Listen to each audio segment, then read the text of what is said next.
I asked the guy for advice. We was in one of these meetings, and I says, what do you do when you spend, and this is what a lot of business people do, what do you do when you spend a lot of time putting out fires? And do you know what he said to me? You got to let people fail. Well, Thad's joining us from Dallas, Texas. He managed to check into his hotel room down there. He's actually at an agency training event for us to better our business. He's there. We're trying to sharpen the saw and get better at that, but still wanted to make sure that he was joining us for the show today. So thanks for taking the time, bud. Hey, you're very welcome. It was coming in hot and heavy on this one. Had a lunch. Some nice Texas barbecue, actually, with our good old buddy Jonathan Bannister. So had that, and then here for the show, and then out to meet up with old Billy Stevens with Sarah Technologies. So excited for that. And Billy Go. We can't forget Billy Go. Busy day for you, but it's going to be a good show here today. We've got Anton Martin with us. He is with English Air Inc. down in Orlando, Florida. He's going to be bringing some heat and some knowledge today with his lovely Florida accent. And I'm really excited for it. He's got 26 years of experience. He was a pipe fitter back in London, England, and ended up getting into heating and air conditioning while he was over there. And then when he came over to America, started his company. He is with EGIA and has done a lot of teaching and training there. He was on a panel, and that's when I first bumped into him is when we were at Epic about a month ago down in where were we? Los Angeles, in Anaheim. And I was about to say Orlando, but that's next year. That's next year. But he's one of those people who's known as the expert of experts. When it comes to solving problems, he's the guy that other companies will call on to try and solve problems and get equipment repaired when nobody thought it could get fixed. And I'm really excited to dive into kind of the future of systems and what the changes are coming, how to stay ahead of technology and innovate and grow your company, innovating both with the new equipment, but also with people and in your recruiting and all of that as well. So I think it's going to be a great conversation today. That all sounds good to me. Perfect. Well, our show would not be possible without our sponsors. We've got Elite Call, CHIIRP, and On Purpose Media. So we'll get things started with Elite Call. Ever thought about outbounding your databases to fill your dispatch boards with lucrative service and sales appointments and boosting your memberships too? Enter Elite Call, a US-based call center that does just that. For over 20 years, their dedicated teams don't just make calls, they directly integrate appointments into your field management software, filling your dispatch boards. Don't let your competition get ahead. Let Elite Call connect with your customers first. Visit elitecall.net today to book your demo. Boom. There we go. All right. I guess I'll probably put that up, but once you clicked it, I could hear the clicking, and then it 3 seconds later popped up on my screen. So have you ever wanted to transform your home service business? Well, you can with CHIIRP, the ultimate automation toolbox. You can capture more leads, connect instantly, and skyrocket your sales. CHIIRP integrates seamlessly with platforms like ServiceTitan, HouseCall Pro, offering automated text, emails, and even ringless voicemail. Will boost your Google reviews and your customer loyalty with proven rehash programs. Schedule your demo today. Get an exclusive 25% off your first 3 months. Visit chirp.com/HSSR to start boosting your revenue today. And by the way, if you actually pair this with Elite Call, fuck. And last but not least, enhance your online presence with On Purpose Media, your go-to home service marketing experts with everything from web design, SEO, and PPC. Stunning user-friendly websites, absolutely. Increase your visibility online with search engines, and make sure you've got targeted traffic with effective pay-per-click ads actually leading to book calls on your board. Let's turn your online presence into a lead-generating powerhouse. Visit onpurposemedia.ca to start your digital transformation and watch your home service company thrive in the digital world. All right. Well, without further ado. 5, 4, 3, 2, 1. Welcome to HVAC Success Secrets Revealed, a show where we interview industry leaders and disruptors, revealing the success secrets to create and unleash the ultimate HVAC business. Now your hosts, Thaddeus and Evan. Wow. Anton, welcome. I'm just blown away by this intro. I was like, wow, you guys are like professionals, man. Oh, we've been around the block time or two. Yeah, it's been a couple years, maybe 200 plus episodes. 200 plus. I didn't know I was in the presence of such talent. I didn't. I thought you was just regular Joes, you just like, wow. That's impressive. I like that. Well, we are just regular Joes. We just have a lot of fun while we do it. We may as well put on a show too. 100%. Exactly. That's exactly right. Yeah. Awesome. Well, Anton, why don't you share with everyone your journey into HVAC? Because I think it's unlike most people who have joined the trades. So listen, before we go to my journey, right? And I know this is all live and you're probably going to edit it, but I just got to ask you an uncomfortable question. Giddy up. Am I the first black man you've had on the show? We don't edit, by the way. We don't edit, so that's caveat. Is the only thing that we might edit would be gap fillers, like the ums and ahs when we put it out to audio. But she goes straight out. There's no edit. Listen, I like straight out. I like straight out. I want to know if I'm your first because I like straight out myself. But I'm trying to think. I don't want to, at the risk of offending potentially another black guest that was on the show. I think you might be. Yeah, I have no idea. If I'm not your first, I want to be at least your most memorable. Well, I think we're off to a good start there. I only asked you that question for one reason, to make you just feel uncomfortable, because that's what I like doing. That's what I like doing. Is it weird that I wasn't actually uncomfortable with that question? Okay, then I'm gonna have to go deeper. Until you say stop. But anyway, listen. Pineapple's a safe word. It's Pineapple's a safe word. Yeah. Stop means more. Well, you said we could have fun. You didn't say how much fun. Well, I think we're off to the races on planning fun right here. Absolutely. So the question is how did I get into the HVAC industry? So this is a crazy true story. I was working as a pipe fitter in the House of Parliament. Now, the House of Parliament is the English equivalent of the White House. And we worked on steam pipes. I was a helper. And we had an AC guy come in. Now, we don't have much AC. Well, when I left, there wasn't much AC, just mostly in commercial buildings. And when this AC guy came in, all the women in the office were oohing and ahhing because it was hot. And they've been waiting all day. And this guy turns up and they're like, the AC man is here. Woohoo! And he hadn't even done anything yet. And he wasn't a regular AC guy. He was an AC guy who keeps his tools in a suitcase. and I was like, I want to be that guy.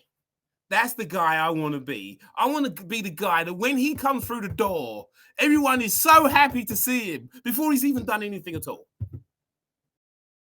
There you go. So the superhero, right? You wanted the guy that everyone's looking forward to see. I was going to say, you wanted to be Deliverance for females. In a hot and cold type of way, yeah. Or should I say hot and cold? Sometimes we make them sweat. Sometimes we cool them off. You know how it goes. I haven't even had a drop of alcohol today, but I've been up since 2 a.m. So I'm almost the equivalent of being drunk in some of my mindset things. But listen, another reason why I left England is because of alcohol. I mean, I used to go out drinking. I only used to go out with 1 or 2 people who knew how to control me, because I used to have dreadlocks. I was like the Black Fabio. And I used to go around London saying, I cannot believe it's not butter. And girls used to melt.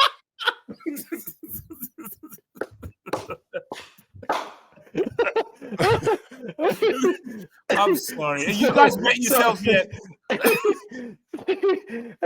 Definitely could have been one of the most memorable guests. But I do want to make a correction that not the first black guest. We've had Lila Jones on, but you are definitely the first black male guest.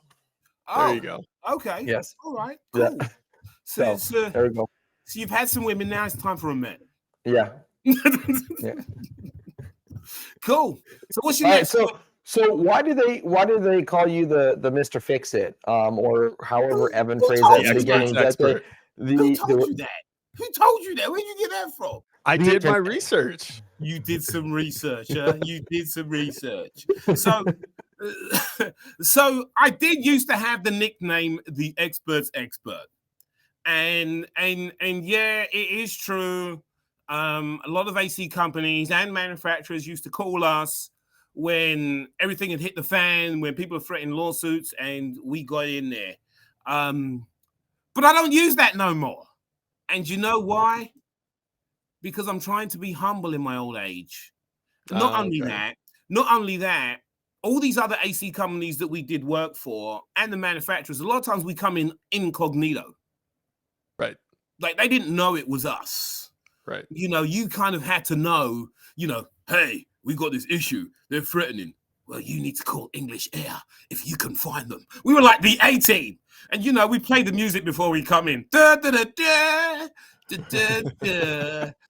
I was like Mr. T with the bald head, But complete with the, oh no, that's not Mr. T. There's the watch on there. That's Flavor Flav. Flavor Flav. Yeah, I love that guy too. But yeah, so that was a nickname that was behind the scenes. But we don't like to brag about that because the reality of it is that we filled in a niche that contractors just needed some help.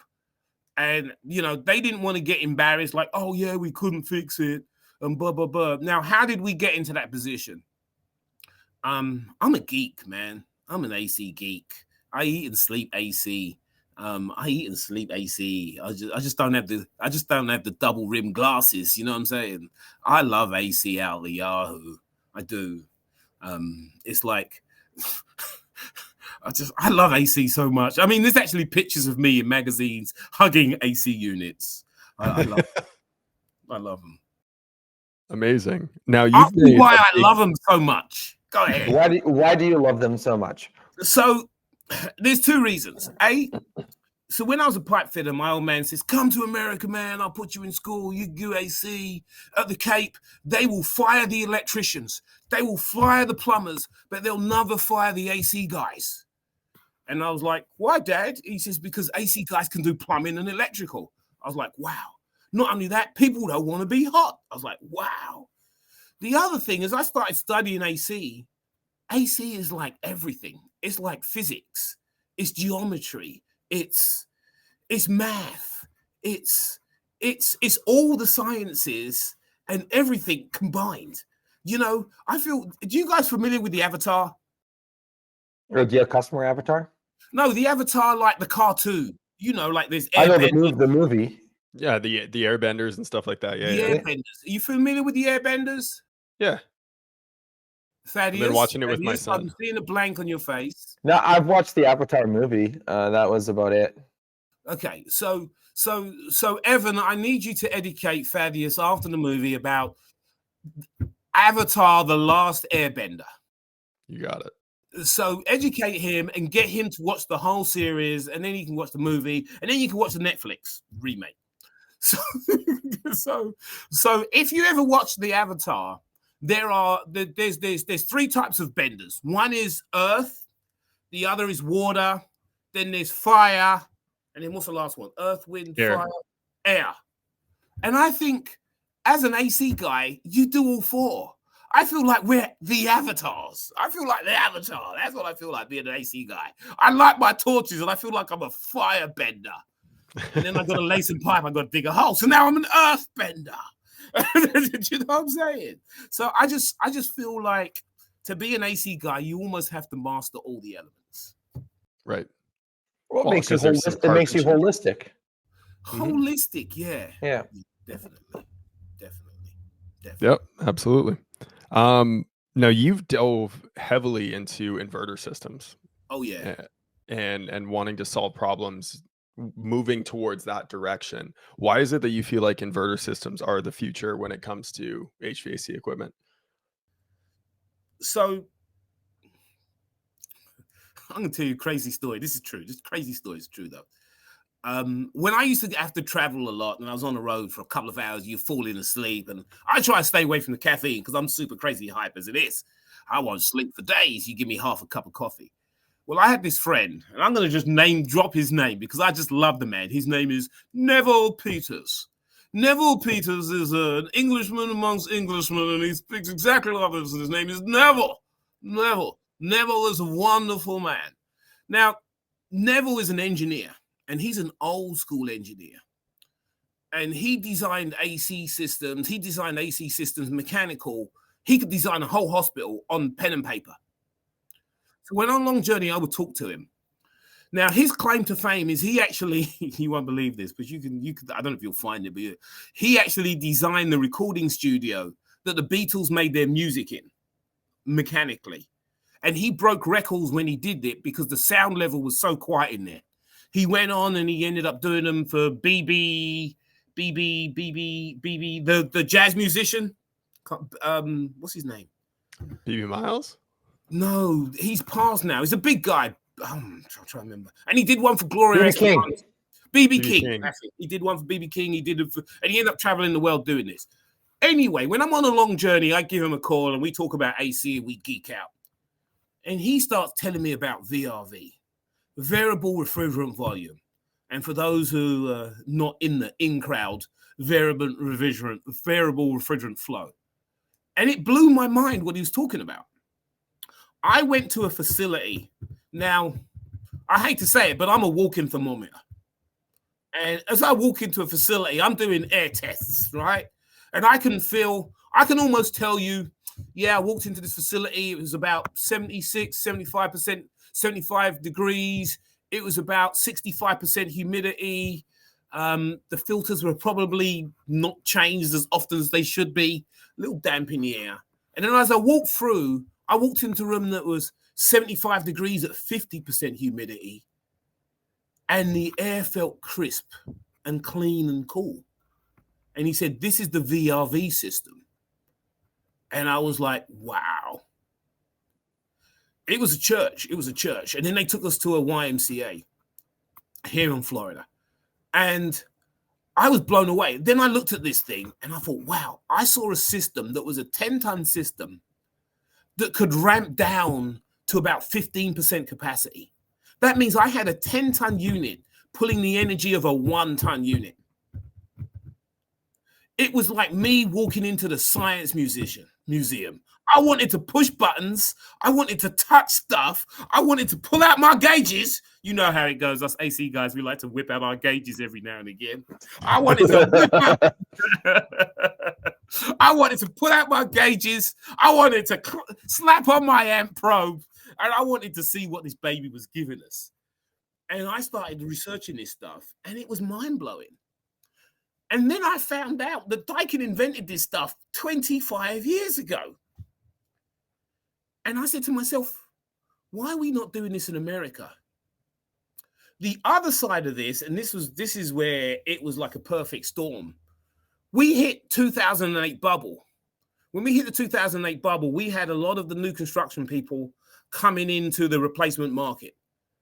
And they were killing the market because new construction, there's no margins, and they were beating up the margins because they had all these guys they're trying to fill hours for. And so I went back into commercial because I used to work for Trane. I worked for Trane for 5 years.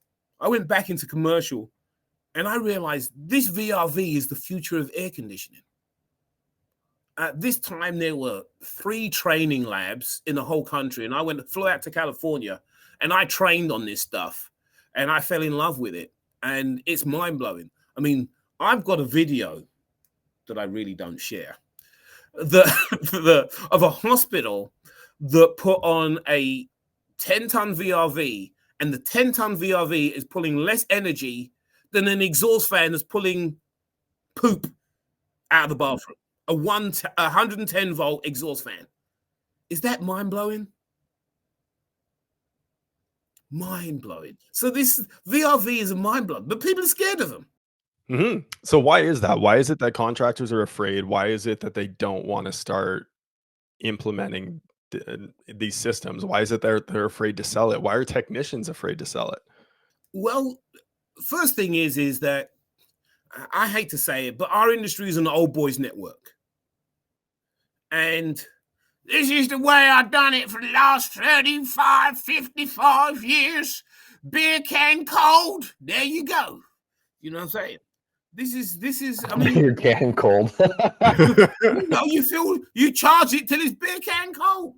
This is the mentality of, I would say, almost the majority of AC companies. And they're afraid of it. They're afraid of anything new. I mean, I even see it with the engineers when they're designing the systems that they do cut and paste. I was going to give this guy, and the energy efficiency standards haven't even caught up to the efficiency, and I'll explain that in a little bit. But I was going to give this guy one crazy hell of a deal because I knew that once he got this one system in his Metro PC store, that he'd put him in all of them. So then the engineer says, well, I heard VRV systems will not pull out the humidity. And I'm like, well, did you do a load calculation on this building? Yes, I did. Can I see it? Oh, I don't have it available right now. I don't have it available right now because you didn't. What you did is you put your thumb up. You said, hey, I've got X amount of square feet. It's a commercial property. I've been doing this for 20 years. Bam, stick a package unit on the roof. And I said to him, there wasn't even a package unit the year before. He's like, yes, there was. I said, did you go to the facility? No, I didn't. I says, I went to the facility and I saw it was a split system. It was a 10, 15-ton split system and the air handler was downstairs. Did you see that? No. Did you know there was no penetration? No. But guess what? People will listen to the engineer quicker than they listen to the contractor. Because he's the engineer. It's like people will listen to the doctor quicker than they'll listen to the nurse. But the nurse has got more time for you. Now, I'm not saying now, don't get me wrong now. I'm not saying everyone go and listen to the nurse and ignore the doctor. You listen to both and you look at the facts. So that's the first thing. The second thing is the end user. So let me see if I can explain this in simple language. And I can get waffling about this stuff. So you can shut me up anytime because you get me talking about AC. I'm rolling here. So variable refrigerant, what happens is this. I can give you a VRV system and it's rated at 17 SEER, right? I can give you a 2-speed system and it's rated at 17 SEER. Then I can give you a single-speed system and it's rated at 17 SEER. I guarantee you the 2-speed system will save you way more energy than the single-speed system. And I can guarantee you the VRV system will save you way more energy than the 2-speed system. But they all have the same SEER rating. Why is that? Thad, you got to guess. I do not. Because they rate them at peak load. Correct. And whereas with a regular system, you might have a 50% runtime. And with a 2-speed system, you'll probably still get a 50% runtime. With a VRV system, you're probably going to get an 80% runtime.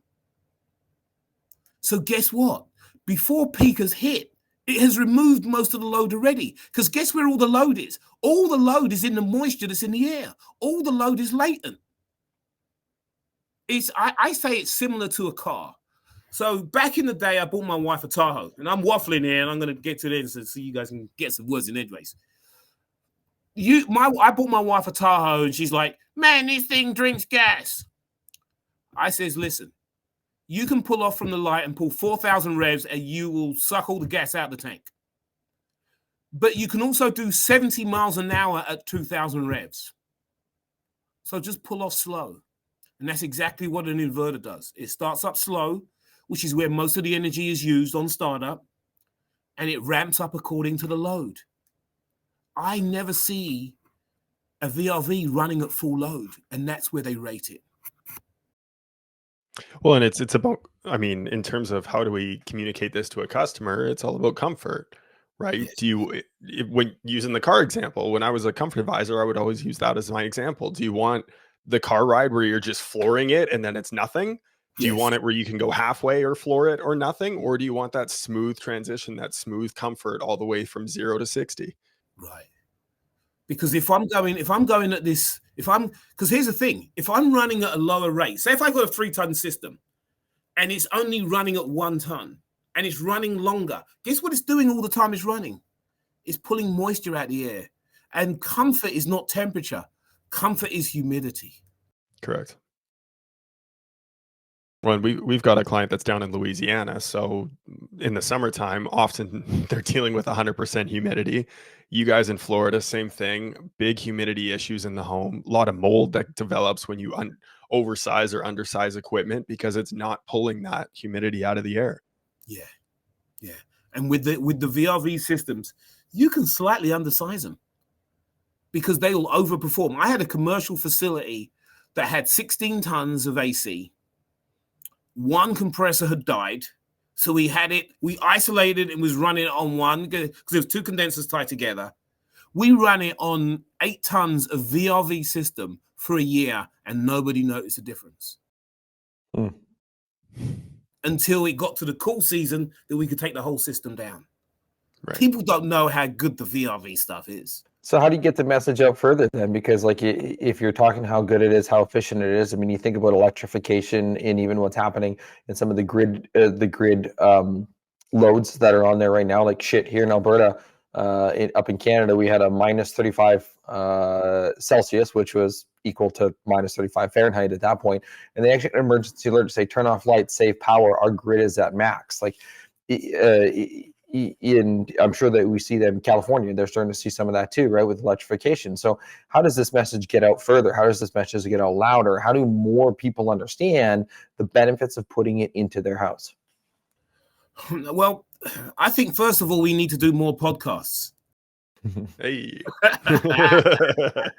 we need to talk about it more. The other side of this is that somehow we've just got to educate, because I know like 96% of my residential cells are inverters.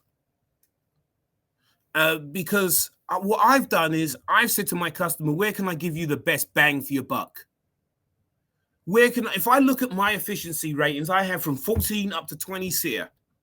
And I says the best bang for your buck is this 17 SEER system. And not only will it save you money now, so funny situation. I was in a meeting where people's, a lot of times I'm at places where people say, what you doing here? And I was like, yeah, I got an invite. That's why.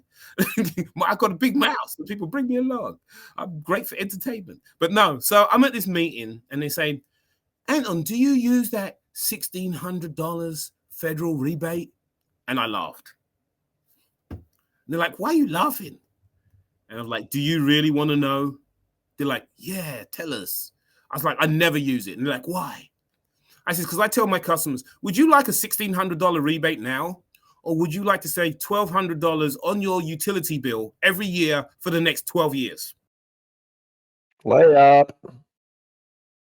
What do you want? Because if you I'll want take the rebate. No, I'm kidding.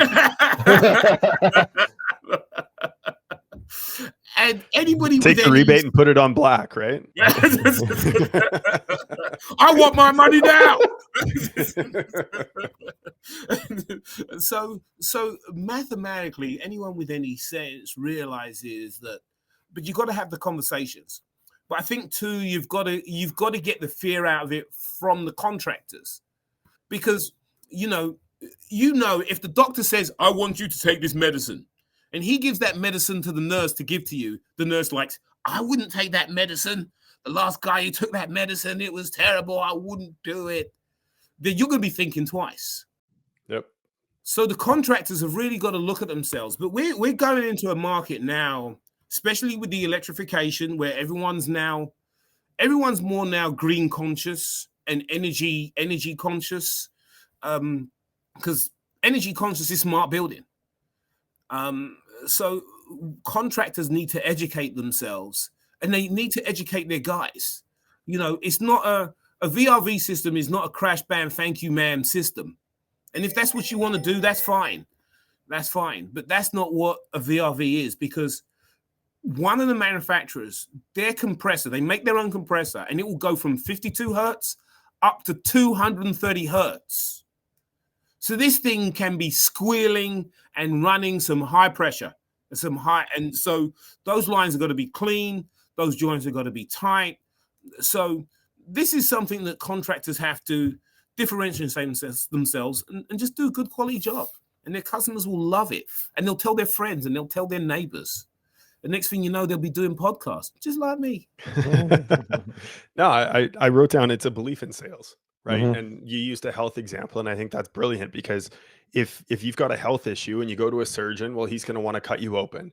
If you go to a pharmacist, they're going to want to prescribe something. If you go to a naturopath, they're going to do Reiki on you and poke you with needles and do all kinds of weird shit and voodoo stuff, right? But that belief is what's necessary, right? Yeah. And when you look at someone like a Brent Buckley, well, why is it that he can sell a $50,000 job, a $100,000 job like it's nothing? Why? Because he believes in it. He's got that faith that what it is that he's offering to a customer is in their best interest. Why is it that 96% of your sales are inverters? Because you have that belief that what you are doing is what is best for the customer.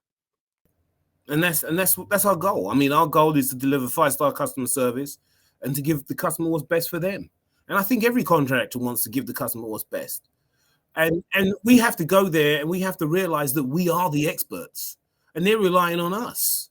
So it's important that we do our homework. I mean, to me, the VRV is like the cell phone, the smartphone.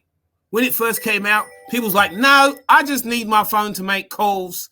And I was like, well, do you know you could use it as a compass? No, just make phone calls. Well, do you know there's a GPS on it? No, I just make phone calls. I was like, do you know what you could do with that smartphone? You know, you're buying all these other stuff. And it's right there with the VRV. And, you know, it's a case of you're going to end up having to, you got a smartphone, you need a smart AC system. I agree. Get up to date with technology. There you go. There you go. Yeah, I know that you're coming up. Your phone's rang a couple times, and you're kind of right on time on where you said your guys were going to start to blow you up a little bit with nearing the end of the day. I do want to get into one topic that you said that you wanted to chat about, and that was the EGIA Foundation and looking at the Electrical and Gas Industries Association. I was wondering what EGI stood for until I read the notes today. I just know that they had their event Epic down in Los Angeles. I'm kind of being a little facetious on that one.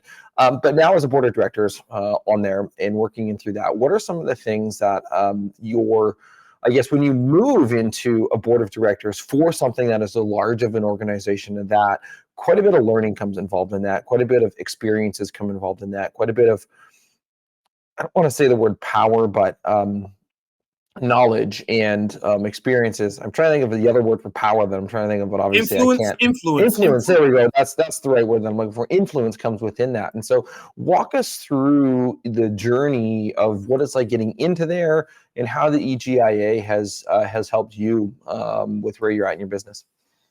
So, you know, I considered it a great honor to be asked to be a member of EGIA. And if anyone's not a member of EGIA, I suggest every contractor become a member of EGIA. Not only do they have great events every year, but their training portal is second to none. Second to none. Take a picture of EGIA, look them up, look at the stuff they have. It's helped me. I wouldn't be in business today if it wasn't for EGIA. The truth of the matter is. The reality of it is, and here's my confession, I'm a great AC guy and I'm working on being a great businessman. And EGI has helped me do that. I mean, way back when I nearly had an accountant put me out of business when it was just me and another guy. And she's like, well, you owe the IRS $13,000. And I was like, what? Are you crazy? I think we're lucky if we just broke even this year. Like, what is going on? And I said, run the numbers again. No, you owe them $13,000. And I went on to EGIA and I went through the stuff and I educated myself about the cash accounting and the accrual accounting. And I went back to her and I said, listen, you need to change our accounting practice to accrual instead of the cash. Well, that's going to cost you a fortune. I was like, well, I need you to do it.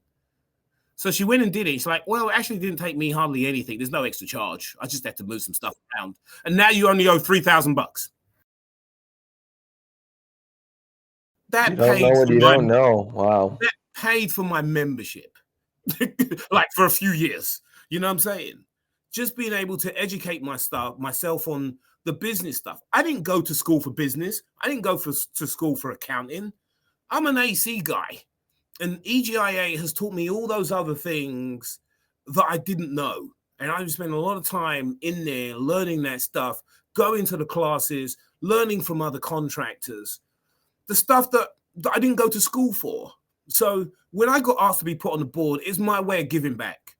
Like EGIA has been so good to me, so good to my business, so good to my employees, my family, my kids, school, etc., etc., etc. I could go on and on and on. This industry. So EGIA was just a way of me giving back. And not only that, they're a great bunch of guys too. They're great people, great organization. I can't say enough about EGIA. And what I love about that story is the fact that you're like, hang on, pump the brakes a little bit. Something doesn't seem right. And I think a lot of individuals that have went into running their own business just didn't have the business experience to go into it. And that's okay, by the way. That's okay if you don't have the experience. Normal. But at least it's 100% normal and lane shit. I have a business degree, and when we started our marketing company, On Purpose Media, guess what? I had a little bit of business experience, but fuck, the shit that I learned while actually running a business is phenomenal. And they can't teach that in school. I mean, there's some principles that you can get on, but personalities and managing humans, well, you can't really learn that from an HR textbook, from a professor who's likely never managed people. But the thing is that you said, and I won't get down my rabbit hole on that one. But the thing that you said is you went and sought the information, or you went and sought how to understand this. You went and figured it out. Now, are you an accountant? No. Are you an expert? No. Do you know how to read your books? Yes. That's the big thing. That's the big thing. And then you learn this stuff, and you don't even learn it from that professor who's in class who has never done it. You know, what you're doing is you're actually learning it from people who have been in the industry for years and years and years. Like, I've done this not once, not twice, not in one business, but in 10 businesses. I've not done it in one state, I've done it in 10 states. And you've got people all over the country who have put their input in there, and some of the best trainers. And it's all on demand. Do you know what I'm saying? I come home at the end of the day, and so it's funny because people don't realize how much stuff is on there. Like, I had a situation where I was hiring bad. I mean, I wasn't hiring the right people, and I didn't know why. And I went in there and I asked some people, and they said, I don't know why it just went dark on me here. I went in there and they said, well, first of all, you need to get your vision statement. I was like, what? I said, I'm hiring bad. Get your vision statement. Get your core values. I said, I'm hiring bad. Obviously, you didn't answer the question. And then I realized what they were saying is that, first of all, you got to define on paper who you are. And then you find someone to fit. And I could have never learned that any other way except for going in there, being in the class, asking the question face to face, like, how do I get better at this? And then he says, go to EGA, search this, vision, core values, mission, put those into place. Once you figure out who you are, then you'll figure out the people who fit into your team. And the light bulbs went off. And then they came back on again. We got some symbolism going on. No, but it's are you treating the symptom or are you treating the cause? Yes. Right. And that's what having access to mentors, to leaders, people who have done it before you, who have gone down that path, who have already suffered through the pain and the struggles and all of that, the failures. What did they do to overcome that? Let's compress decades into days and move forward. Yeah. And Weldon Long was an inspiration. I mean, when I first heard the Weldon Long story, I was inspired. The first epic I went to, I heard Weldon Long give his story. I bought his book. It was up in Destin, Florida. And I drove back and listened to the audio book on the way home. Nice. And I said to myself, wow. It was the power of consistency. Yep. And now every employee in my organization gets that audio book when they start. I love it. The power of consistency. And it basically says, listen, you can do this. And they all know that I'm going to push them. I says, if you want to grow, this is the company to be at. If you don't want to grow, don't join us because we're growing. And I'm going to push you to grow. I'm going to make you work on stuff you've never worked on before. I'm going to have you solving problems you didn't think that could be solved. I'm going to send you to job sites that engineers have walked away from. Because that's what we do. I love it. Raise your standards. Yeah, raise your standards. Are we having fun yet, guys? We having fun. I'm looking at the time, like I know they gotta go. I'm like, man, go ahead, listen, keep me longer. Keep me longer. I know you want me. I know you want me.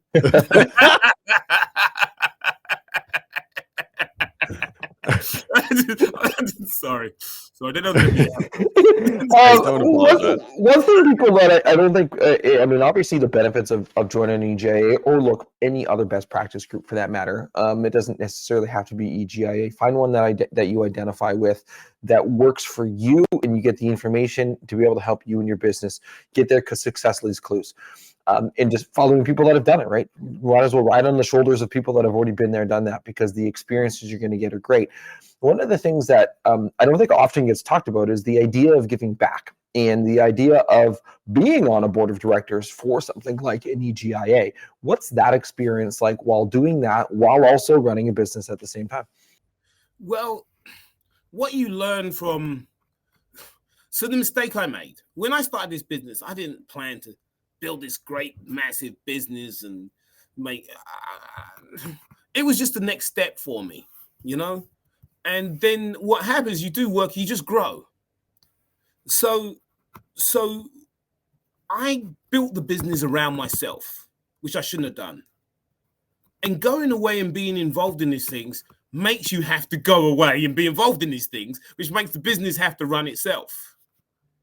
Now, between you and me and the four walls and the 15 trillion listeners to this, the best way to earn a living is not having to be there and still make the money. Does that make sense? Mm-hmm. Makes sense. Just harder to do than it is to explain. Well, all we got to do is we can make an AI of you, do some videos, let him figure it all out. He could probably answer all the questions just like you did, have all your mannerisms, and then you could just, you could actually probably send it out to search for some people to interview as well. We're working on creating it. It's going to take some time, but it's in development. So you learn the hardest thing in business is learning to let go. Mm-hmm. And, I asked the guy for advice. We was in one of these meetings, and I says, what do you do when you spend, and this is what a lot of business people do, what do you do when you spend a lot of time putting out fires? And do you know what he said to me? You got to let people fail. And I don't like letting people fail. I don't like failure. I don't like it. But I realize, and if you have kids, you know this, there's a time you got to let go of their hands. There's a time you're not going to be there. And a lot of times they fall down once, but guess what? They get back up and they learn to walk. And soon they're running. But if you don't let go of their hands, then you're not making independent, good employees. What you're making is you're making dependence on you. So being involved in this thing helped me to disconnect and let go. And it also helps me to give back. And it also helps me to see other ends of the industry. And it's also, it set me up for my second life. I want to grow up and be one of you guys one day and not have to go out there and sweat. I mean, I go out there occasionally, but I've been given so much, I can't contain it. I got to share it with the planet. Amazing. I love that. Now, can we talk a little bit before we go? Can I mention one other thing? Sure. My podcast on ACH News. Sure. Minority recruitment. Mm-hmm. Mm. So we realize that in our industry, there's a massive workforce shortage. Mm-hmm. And we're all talking about women in HVAC. But we never talk about minorities. I want to encourage everybody to try to get involved in one of these community trade schools for kids who grew up not very privileged, not knowing what they wanted to do, and trying to figure out a path in life. Because this industry is so good, and there is such a workforce out there. I mean, Weldon Long was one of those guys, you know what I'm saying? And he found the HVAC industry. There's so many people out there in the minorities, and the minority could be anyone, and from a woman to a Ukrainian to a German to a black guy to a Spanish guy to whoever, to a Chinese guy. But we tend, and this is an American mentality, and I really encourage people to listen to the podcast about minority recruitment. We tend to just flock to people who are like ourselves. You know, I want to hang around with people who wear their hat backwards because I wear my hat backwards. I normally don't wear my hat backwards, for full disclosure. But it's human nature. It's a nature. You almost have to be. You have to be proactive in mingling with people who are not like you, who don't think the way you do. There's a guy who was at Epic called Duncan. I think his name was Wardle. Wardle. That was a phenomenal message. Phenomenal message. Phenomenal message. He made a statement that is etched in my mind forever. The statement was, diversity creates innovation. Old people mingle with young people. White, black, Chinese. You get a different angle of life when you start to learn how these people think. Does that make sense? And it will help your business. And if we've got to reflect the communities we're serving. You know what I'm saying? I mean, let me give you one last example and I'll let you close up. I was at an event, 1,900 people there. The stats I've read is that there's probably about 14% black folk in America. There were 6 black folk in that room. 1,900 people. And they're all HVAC leaders. There were 6 minorities in that room. There's an issue. But we can fix it. And the way we fix it is by talking to people like me. Hire a black man today. It's funny. A guy says to me, Anton, why are you doing all this? What do you want to get out of it? Well, the reason why I'm doing all this is just to say thank you for everyone who gave me a job. You know what I'm saying? Who gave me a chance. Because as I said, I came here with dreadlocks. I was a street kid. And this industry has done the world for me. I've been married 25 years, got a wonderful wife, wonderful business. I can't believe I'm living the life I'm living. But thank the American dream and guys like you. So was it part of the humility as to why you got rid of the dreadlocks then? No, it was just a phase of life. I was a boy who liked to play a little bit, you know. Fabio. And also, I couldn't believe it wasn't butter. Well, it was so ACHR News Podcast, I believe was where you said that was. We'll find the link. We'll put it in our show notes. So when everybody's listening to this on Team Replay, you just got to go to the show notes. You find it, you click on it, you can listen to the podcast on minority recruitment and how to be able to get better and adding more diversity into the workplace. Because really, that is a testament to it. And I remember a previous business that I worked at. Their motto was, we don't care where you're from or who you are or what color your skin is. Are you the best at what you do? You're hired. Right. Right. And when you don't care about that, now you can create a diverse workforce because you're hiring the best. And there's a lot of great people that are out there that are in the minority. Yeah. And we just sometimes it's just learning to communicate with these guys because they think different. I mean, just the generations think different. We all know we all think different, and we have different buzzwords, we have different thoughts, and etc. So you got to learn how to communicate with people. I mean, my workforce here is diverse. I mean, I got a Jewish guy, I got a Palestinian guy, I've got a half Scottish, half Korean girl, I got a Spanish guy, I got a Cuban guy, I got a country boy. I got them all. And they all get along. We all get along great together. And we're all on the same team. We're all trying to do the same thing: feed our families and take care of our customers. Yeah, great stuff. Good stuff. Listen, it's been a joy and a pleasure being with you. And I hope that wasn't just for me. No, it was definitely a joy and a pleasure. But before you go, we do have one last question here for you, Anton. Yeah, go ahead. What is one question that you wish people would ask you more, but don't? And it can't be anything that we've talked about on the show, because I'm sure that you probably, I already thought where I think you were going to go, but I gotta put that caveat in there. Most times I don't caveat it. what is the one question that I wish people would ask me? Yeah, ask you more, but they don't.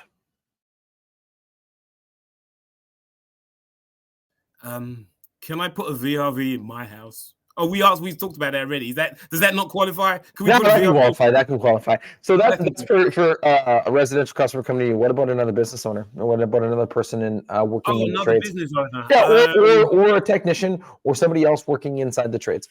What I ask him? What is the most important characteristic of a successful business leader? Okay. Well, what is the most important characteristic of a successful business leader? In my personal opinion, vulnerability. You know why? Because we have to be teachers. And if we sit up here and I act like I'm perfect and I've never made a mistake, then I put myself on a pedestal. And then when they make mistakes, they don't know how to deal with them. Does that make sense? If I'm not willing to be vulnerable, because I tell my people, listen, I don't care if you make a mistake. What I care is that you're honest, that you come to me and then I can help you. Here are some mistakes I made, and this is how I got through them. But I also learned that with my kids. You know, I joke, hey, my kids found out that I wasn't perfect when they're about 3 years old. I was like, no one gave me an instruction how to raise a kid that's related to you. You know what I'm saying? There's no return policies. No return policy. I've never done this. You know, it's different when you babysit someone else's kids, but now they're your own and they're with you 24/7. And so you make mistakes. And I sat there and I realized I've got to let my kids know the truth of who I am. I'm trying to be a good dad, and yeah, I screwed up. I was too hard on you in relation to this. It's funny because my sister comes around the house and she says to me, Anton, I notice you're different with your daughter than you are with your son. And I was like, what do you mean? She says, you're so hard on your son and you're so easy on your daughter. And I was like, you think so? And I looked at it and I was like, yeah, you're right. And I had to apologize to him. But I said to him, listen, it's a tough world. And I wanted him to be able to face.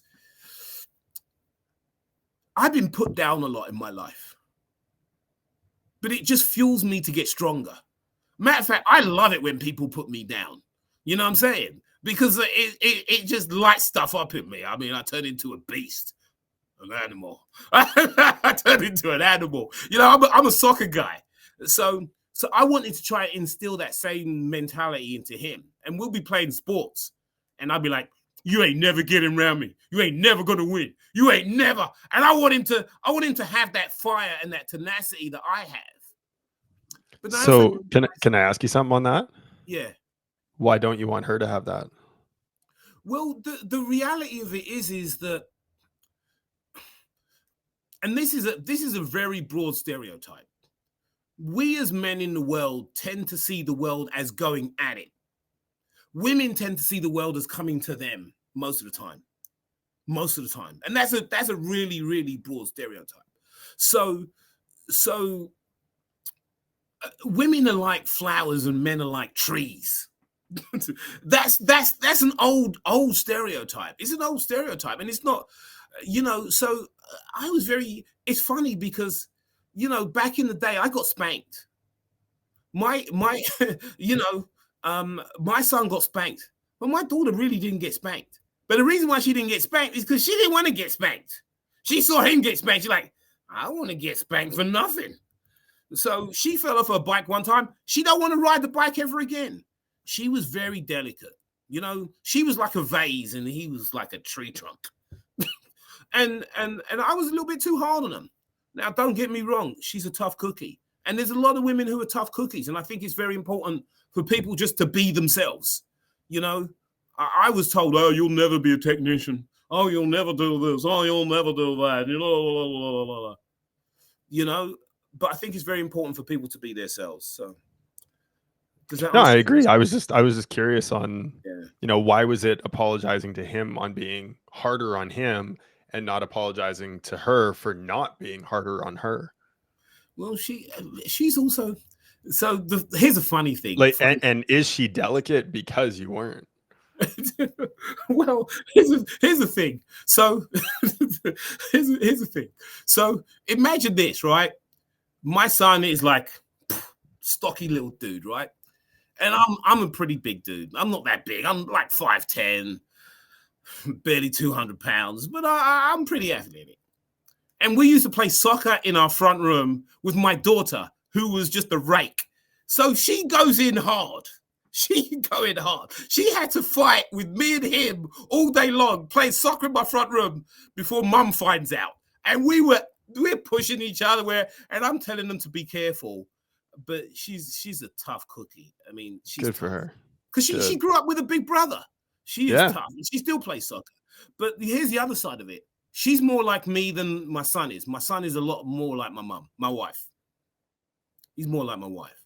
And it's not that he's soft. He ain't soft in any form or way. He doesn't have that, let's just go for it. He's one of these cats. If he makes a mistake, he gets so down on himself. He beats himself up so much that it throws him off his game. So I want him to be able to roll from the hits of life. And that's what I was trying to teach him. And she's getting it too. And I'm still learning. I mean, my son is 23, my daughter's 21, and they both work in the business. And I'm still learning how to be a good parent. But I love my kids. I mean, they're great kids. They're great kids, man. It's funny. Just as you figure out them at one juncture, they change. I got a 1-year-old and a 3-year-old, so like I'm in the thick of the shit right now with them. It's but it's right. And I mean, and Evan has 3 that are older than that. I think I know their ages, but I'm not going to say it for fear of getting them wrong. But as soon as you figure them out, then they go ahead and they change. Right now, you've got to learn and adapt with them while they're going through their change too, so you can still show up as a good parent. Well, the interesting thing is internally they don't change. Internally they don't change. Like where their core is, their DNA is the same. What I found as the biggest key for me in the parenting thing, especially as your kids grow up, is watch them and find out what they like. Because once they hit the hormonal age, they forget everything. They forget, boys. My dad saying was young, dumb, and full of cum. Yeah, they forget everything. And I'll be like, I just say to my son, remember you like planes and you like flying. That's what you like. And I say to my daughter, remember you like soccer. I don't know what I like. That's what you like. You've liked that your whole life. You still like it. Get out and play. I don't know if I want to do it. Like, just do it. So I think with the kids and I do that with employees too. I figure out what they like, and we work on a goal plan for them. I was like, hey, this one guy's like, man, you love commercial sales. I see you do a couple of them. We need to train you up to do that. So, right now you're a service tech and you're starting to get into the light commercial. We'll get you into more and we'll get into commercial sales. And another guy, man, you like residential installs. It's just what he likes. So we're going to funnel you into that and make you the best residential install and then a residential install trainer and whatever. So, you study these guys and see what they like and you just encourage them to go along that path, which is made for them. Because you see them, there's certain things you do with your kids, you see them light up, right? You see them light up. You got to remember those moments because they're going to forget them. You got to remember them. Evan, how old are your kids? This is a test question. 13, 10, and 8. Oh, wow. You a good daddy. I would have had it close. I was going to go with 8, 10, and 14. So my funny joke is I've been married 25 years, and I think there's only really, to be a good husband, good dad, and all that, there's only a couple of things you need to know. You need to know the kids' birthdays. You need to know what day the garbage has to go out on. And you need to watch one girly flick a month. At least one girly flick a month. And Yeah. See, my town has an app on the phone, so it pops up a notification to remind us that the garbage has to go out for the pickup the next day. Is that what it is? Oh, Yeah, I well, have a neighbor who- my 3-year-old asks every morning, "Garbage truck's coming today." I'm like, "No, buddy, Thursdays. It's only So Friday." you're trading it. Yeah. You're trading it well. You're trading it well. Yeah. It's funny. You know what Chris Rock says? Listen, if you're a good husband and a good dad, there's really only one reward. And everyone's like, "What's that?" That's the big piece of chicken. The big piece of chicken. That's what your reward is. And he says, one time I ate the big piece of chicken and my mom went mad. She's like, now I'm going to have to sew a wing and a leg together to give to your dad. From what was that? Bigger and Blacker and Uncut, right? Oh, something like that. Chris Yeah. Rock is hilarious. I love that guy. Oh, listen. This got brought up, and I don't know why I bring this up at all, and I need to go, but I'm having so much fun with you guys. So you know my name is Anton, and you see that, you know that movie, you ever seen that movie back in the day, Undercover Brother? You've never seen the movie Undercover Brother with Eddie Griffin? I've definitely heard of it. I probably you've watched got it to one watch the time. movie. Undercover Brother with Eddie Griffin. Well, when he goes undercover, he's got to learn how to eat mayonnaise, and he changes his name to Anton. So he's got he has a big afro in it, doesn't he? He does. Yeah. This was an old movie. 2002 is when it came out, and like I know that I've watched it, but I'm not generally the best at remembering movies or movie quotes. So, but I know that I remember seeing it, and I'm sure that I've watched it. Hilarious. All right, guys, can I go? Yes, you can go. We appreciate you. Thank you so much, Anton.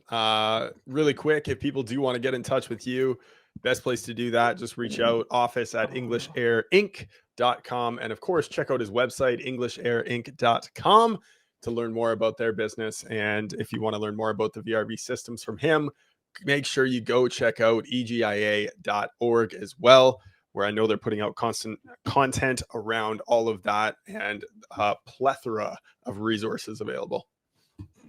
Please say that word plethora again. Go ahead, say it. Say plethora.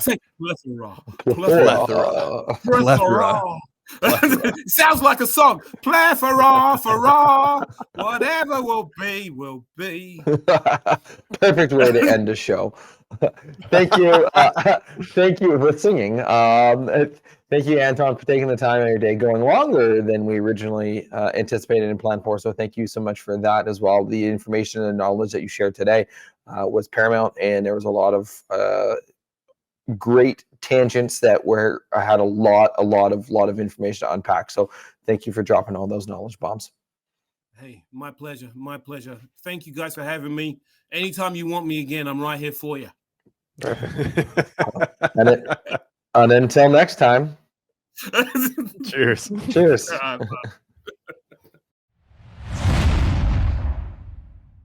Well, that's a wrap on another episode of HVAC Success Secrets Revealed. Before you go, two quick things. First off, join our Facebook group, facebook.com/groups/HVAC Revealed. The other thing, if you took one tiny bit of information out of this show, no matter how big, no matter how small, all we ask is for you to introduce this to one person in your contacts list. That's it. That's all. One person. So they too can unleash the ultimate HVAC business. Until next time, cheers.